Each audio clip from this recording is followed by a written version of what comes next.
Don का इंतजार तो 11 मुल्कों की पुलिस कर रही है, लेकिन सोनिया, एक बात समझ लो, डॉन को पकड़ना मुश्किल ही नहीं, नामुमकिन है। डॉन को पकड़ना मुश्किल ही नहीं, नामुमकिन है। हिंदी मूवी डॉन का ये डायलॉग बच्चे बच्चे को याद होगा। और ये सच भी है कि डॉन अभी तक पकड़ा ही नहीं गया था। चाहे डॉन का फर्जी सेक्युलरिज्म रहा हो या बोफोर्स घोटाले में कथित रूप से लाभ प्राप्त करने के लिए उसका नाम आना रहा हो, लेकिन अब डॉन पकड़ा गया। और डॉन को पकड़ा है फिल्म मेकर विवेक रंजन अग्निहोत्री ने। विवेक रंजन अग्निहोत्री ने न सिर्फ डॉन को पकड़ा, बल्कि एक ही ट्वीट में डॉन की सारी असलियत भी सामने रख दी। यूँ तो डॉन के बहुत सारे कारनामे हैं, अगर एक एक से पर्दा उठाए तो डॉन बिल्कुल नंगा हो जाएगा। लेकिन अभी हाल ही में बात हम केबीसी से शुरू करते हैं। दरअसल कई रोज पहले शुक्रवार की रात टेलीकास्ट हुए कर्मवीर स्पेशल एपिसोड में अमिताभ बच्चन ने कुछ सवाल पूछे थे, जिन्हें सुनकर समस्त देश को या हिंदू हतप्रभ थे। इन्हीं सवालों में एक सवाल को लेकर फिल्म मेकर विवेक रंजन अग्निहोत्री ने ट्वीट भी किया था कि केबीसी को कम्युनिस्टों ने हाईजैक कर लिया है। मासूम बच्चे ये सीखे कि सांस्कृतिक युद्ध कैसे जीते जाते हैं, इसे कोडिंग कहा जाता है। दरअसल अमिताभ ने सवाल पूछा था कि 25 दिसंबर 1927 को डॉक्टर BR अम्बेडकर और उसके अनुयायियों ने किस धर्म ग्रंथ की प्रतियां जलाई थी। इसके ऑप्शन थे विष्णु पुराण, भागवत गीता, ऋग्वेद और मनुस्मृति। पहली बात तो यही है कि वाल्मीकि जी की जयंती के समय एक क्रिप्टो क्रिश्चियन को बैठाया। दूसरा, क्या ऑप्शन में विष्णु पुराण, भागवत गीता, ऋग्वेद ही आने जरूरी थे?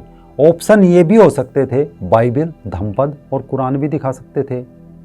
अब लोग सवाल पूछ रहे हैं कि क्या डॉन में इतनी हिम्मत है कि एक सवाल ये भी पूछ सकते हैं कि किस धार्मिक समुदाय के साथ बाबा साहब अम्बेडकर ने भारत विभाजन के दौरान पूरी जनसंख्या के ट्रांसफर की सिफारिश की थी? हिंदू, सिख, क्रिश्चियन, बौद्ध या मुस्लिम? शायद कभी नहीं, क्योंकि डॉन तो सेक्युलरवाद की बीमारी से पीड़ित है।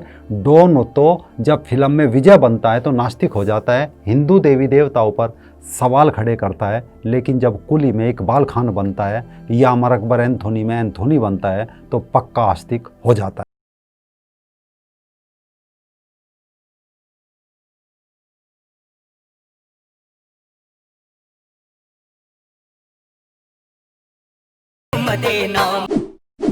हम भारत के लोग इनके इस षड्यंत्र को बहुत देर से समझे, जबकि पिछले साल डॉन ने खुलकर कहा था कि जब भी जनगणना के कर्मचारी मेरे पास आते हैं, मुझसे मेरे धर्म के बारे में पूछते हैं, तो मेरा जवाब यही होता है कि मेरा कोई धर्म नहीं है। लेकिन ऐसा नहीं है कि डॉन का कोई धर्म नहीं है। डॉन शुरू से अपने एक धर्म का पालन कर रहे हैं और वो धर्म है हिंदू आस्था पर चोट करना और पैसा कमाना। आप देख लीजिए, 70 के दशक से लेकर 2020 तक पिछले 50 साल की डॉन की मूवी, हर मूवी में चुपके से डॉन सनातन धर्म और उससे जुड़ी आस्था को कुचलते आए हैं। केवल डॉन ही नहीं, अपने आप को इन परंपरा और विरासत से अलग दिखाना, अपने धर्म का बहिष्कार करने का यह लक्षण विशेष रूप से प्रभावशाली हिंदुओं में अधिक है, जो किसी भी तरह से अपनी धार्मिक मान्यताओं को प्रकट करने में झिझकते हैं। उन्हें ऐसा लगता है कि विशेष रूप से लेफ्ट या लिबरल्स द्वारा कहीं उन्हें सांप्रदायिक घोषित ना कर दिया जाए। शायद यही कारण है जब पिछले साल बिहार विधानसभा चुनाव से ठीक पहले लेखकों और कलाकारों ने सरकार के खिलाफ हथियार उठाए थे, तब भी अमिताभ बच्चन आंखों पर पर्दा डाले खड़े रहे। जब मुंबई बम धमाके के आरोपी याकूब मेनन और बॉलीवुड के उदारवादियों ने आधी रात को सुनवाई का पूरा समर्थन किया, तब भी अमिताभ अपने हृदय की विदारक चीख को अनसुना कर दिया। जब बॉलीवुड में हिंदू विरोधी फिल्में आई, तब भी उन्होंने चुप रहना उचित समझा। जब बॉलीवुड ने भारतीय इतिहास को भयावह तरीके से विकृत किया, तब भी उन्होंने चुप रहना उचित समझा। खैर, इसका तो एक कारण है, क्योंकि डॉन खुद ऐसी मूवी करते आए हैं। दीवार फिल्म में, जिसमें अमिताभ बच्चन नास्तिक है, भगवान का दिया प्रसाद तक नहीं खाना चाहता, लेकिन 786 लिखे हुए बिल्ले को हमेशा अपनी जेब में रखता है और वो बिल्ला भी बार बार उनकी जान बचाता है। जंजीर फिल्म, इस फिल्म में तो अमिताभ बच्चन नास्तिक है, जया भगवान से नाराज होकर गाना गाती है, लेकिन शेर खान यानी प्राण एक सच्चा इंसान और एक अच्छा मुसलमान है। शान फिल्म में अमिताभ बच्चन और शशि कपूर साधु के वेश में जनता को ठगते हैं, लेकिन इसी फिल्म में अब्दुल जैसा सच्चा इंसान और अच्छा मुसलमान भी है कि सच्चाई के लिए अपनी जान तक दे देता है। फिल्म गंगा की सौगंध, जिसका निर्माता निर्देशक सुल्तान अहमद और स्टोरी लिखने वाले वजायत मिर्जा है, इस फिल्म में सनातन धर्म के चारों वर्णों को इस तरीके से दिखाया है ताकि एक वर्ण दूसरे को शक और नफरत की नज़र से देखे। शांति। शिव ओम शिव ओम शिव ओम शिव ओम।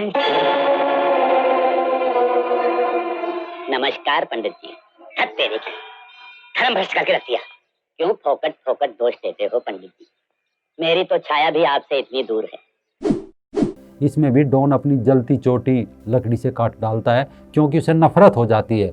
फिल्म जमीर में जिस सायरा बानू से प्यार करता है उसी का बिछड़ा भाई बनकर उसके घर पहुंच जाता है और प्रेम लीला करता है। किसी मूवी में शिव का तो किसी में कृष्ण का मजाक बनाना अमिताभ का सगल्ला है, लेकिन भूल कर भी कभी किसी अन्य मत संप्रदाय के खिलाफ या किसी अंधविश्वास या आस्था पर सवाल खड़ा नहीं किया। सिर्फ यही नहीं, पिछले साल भी सोनी चैनल को छत्रपति शिवाजी को लेकर माफ़ी मांगनी पड़ी थी। इससे पहले सोनाक्षी सिन्हा के साथ भी एक सवाल पर केबीसी में लोगों ने सवाल उठाया था, जब सोनाक्षी सिन्हा से सवाल पूछा गया था कि रामायण के अनुसार हनुमान किसके लिए संजीवनी बूटी लेकर आए थे। जवाब के 4 विकल्प थे, सुग्रीव, लक्ष्मण, सीता और राम, लेकिन सोनाक्षी सिन्हा नहीं बता पाई थी, जबकि इस बार मनुस्मृति के दहन का जवाब एकदम दिया गया। ऐसा नहीं है कि सोनाक्षी को नहीं पता होगा, भला जिसके पिता का नाम मर्यादा पुरुषोत्तम राम के भाई एक भाई शत्रुघ्न के नाम पर रखा हो, उसे ये नहीं पता होगा कि संजीवनी बूटी लक्ष्मण के लिए लेकर आए थे। लेकिन इसका उत्तर ना दिलाकर वामपंथी ब्रिगेड ने साबित किया था कि आज के युवा को रामायण आदि महाभारत आदि से कुछ लेना देना नहीं है। नतीजा आज जो हालत हमारी विरासत और संस्कृति की हो चुकी है, आज का युवा अपनी जड़ों से कट चुका है। इसका एकमात्र कारण ये फिल्मी सेकुलरिज्म का चोला है। डॉन ने अपने कैरियर के लिए अपने हिंदू धर्म पर गर्व किया हो, चाहे सुशांत सिंह राजपूत की हत्या की बात हो, पाल घर में साधुओं की हत्या हो अथवा राम मंदिर भूमि पूजन हो, इनका ट्विटर अकाउंट हमेशा खामोश ही रहा। पर जैसे ही ईद बकरीद आती है, इनकी बधाइयाँ ट्विटर पर उछलने लगती है, क्योंकि इन्हें सिर्फ काम और पैसे से मतलब रखना है। लेकिन नसरुद्दीन शाह को एक लंबे समय से फिल्मों में काम नहीं मिला। शबाना आजमी भी काम चाहती थी पर मिल नहीं रहा था। आमिर शाहरुख की दुकान ठंडी है, पर इस सब के बावजूद भी इन सब के मजहबी तेवरों में कोई कमी नहीं आई। अपने फिल्मी कैरियर को बचाने के लिए ये सब कभी भी अपने मजहब और एजेंडे से पीछे नहीं उठे। कैरियर डूबे तो डूबे, पर मजहब नहीं झुकना चाहिए। दूसरी ओर डॉन इस उम्र में भी पैसे लेकर नवरत्न तेल, बीकाजी भुजिया, कोटक महिंद्रा, मुथूट फाइनेंस के सतमोला हाजमोला विज्ञापन से लेकर कोरोना और सुलभ शौचालय के विज्ञापन तक भी पीछे नहीं हटते। एक कहावत है, व्यक्ति जब अपना स्वर्णिम काल गुजार कर वृद्धावस्था में पहुंचता है तो अपने धर्म और कर्म के विषय में खुलकर बोलने लगता है, जैसे जावेद अख्तर और नसरुद्दीन शाह कर रहे हैं। पर डॉन तो कंगना रनौत और पायल रोहतगी से भी नहीं सीख पाए कि इन दोनों महिलाओं ने पहले अपना फिल्मी कैरियर नहीं देखा, पहले अपना धर्म और देश देखा। लेकिन ये बेटियां हिंदू धर्म से पीछे नहीं हटी और डॉन इस उम्र में भी इतने बड़े मंच पर बैठकर सनातन धर्म की आस्था का मजाक बना रहा है।